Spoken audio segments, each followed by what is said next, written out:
120 megawatts. Ang Unit 1 ng planta ay nasa preventive maintenance hanggang March 24 habang ang Unit 2 ay isasara hanggang sa katapusan ng Abril o Mayo. Sinabi pa ni Salvador na magsasagawa ng preventive maintenance habang hindi pa umaandar ang power plant. Abogado sa bansa, Attorney Romy Macalintal at Attorney Rowy Daroy. Alas 3:30 ng hapon, siksik sa pagbabalita, hindi pa huhuli. Super Balita sa Hapon ni Ralph Obina at Kay Morales. At alas 4. Force Alpha. Nananawagan naman ng tulong ang mga nasunugan tulad ng diaper, inuming tubig at damit. Samantala kaserbisyo, isa na namang sunog ang sumiklab sa isang residential area sa... Umaasang pagkaraan ng mga hindi mabilang na hagupit na nag-iwan ng latay sa ating katawang nahihimbing, mananatiling nakatayo ng taas noo at buong giting.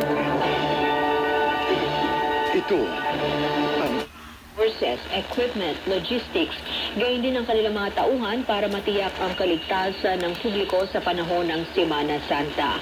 Tiniyak ng NCRPO na Ngayon ang Administrasyong Marcos sa pagpapanatili ng growth momentum ng Pilipinas sa pagharap sa World Economic Forum Country Roundtable on the Philippines. Sinabi ni Pangulong Ferdinand R. Marcos Jr. na ito'y sa pamamagitan ng paghikayat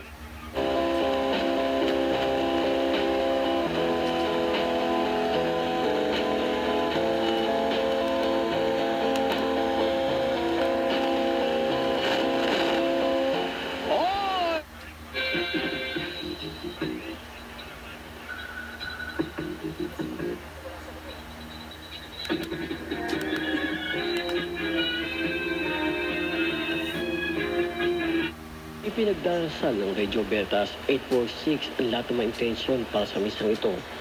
Mga pasalamat, kaarawan, personal panalangin, mga kagalingan at kapayapaan na mamalat.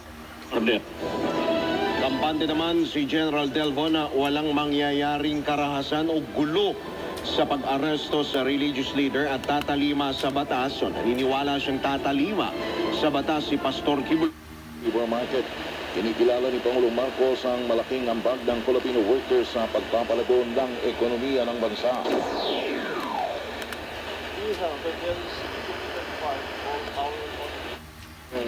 Sinilip po namin dito sa nandito yung nag-exercise and jogging. Itong year lang, every weekend pala pag-rest. Every day, napukal lang sa kusina.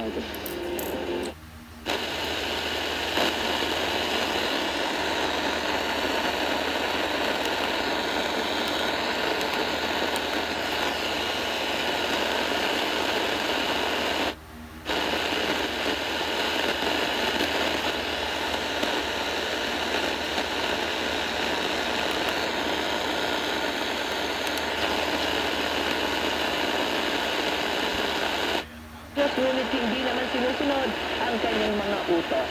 Ang pagsunod sa utos ng Diyos, ang katunayan ng ating pagiging Kristiyano, dahil sabi sa unang 1, chapter 2, verse 3 to 6, nakakatiyak tayong nakikilala natin ang Diyos kung sino. Kasi yung pag-ilansi, ang dahilan, lalo pat noon nakakaranas sila ng leadership vaccine at unti-unti na rin hinihina ang kailang kwarta. Kamakailang ang mga katropa at kwarta na rin nakidalamhati si AFC Staff Joe Renner Barry.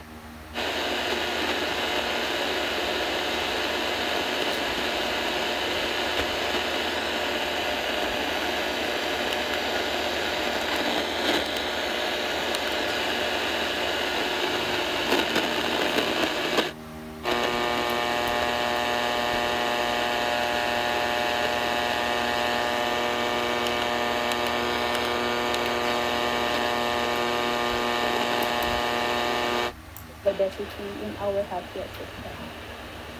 So, ano gibala, no? Ano nang ang cause, no? It's because it's food addiction, no? So, of course, with the promotion of the marketing of the what do you call this one?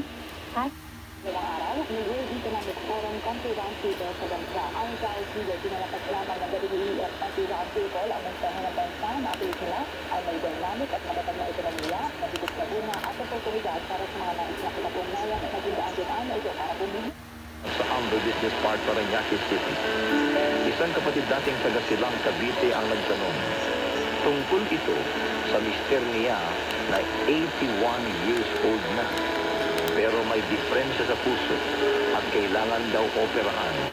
Ang mga biyahe ng bus mula sa bayan ng Dahig pabalik ng Maynila mula March 30, 31, 18, at 18-2.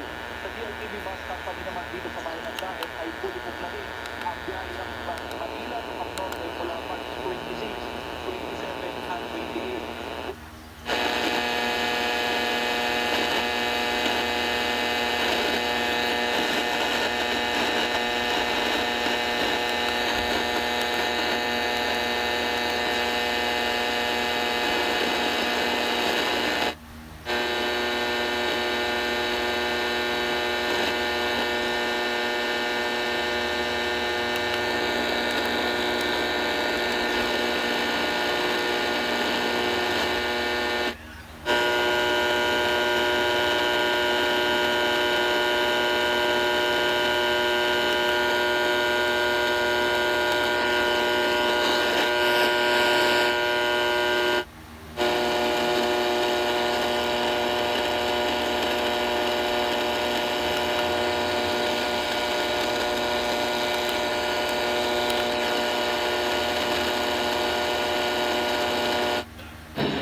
Magandang tanghali Pilipinas, ako po si Ed Sac. Ako po, Joanna Luna. Narito na ang mga balitang tampok sa DZME 30 Network Balita sa Tanghali. Tayo ngayon ay napapakinggan sa DWCT 1557 Radyo Uno Legazpi, Albay.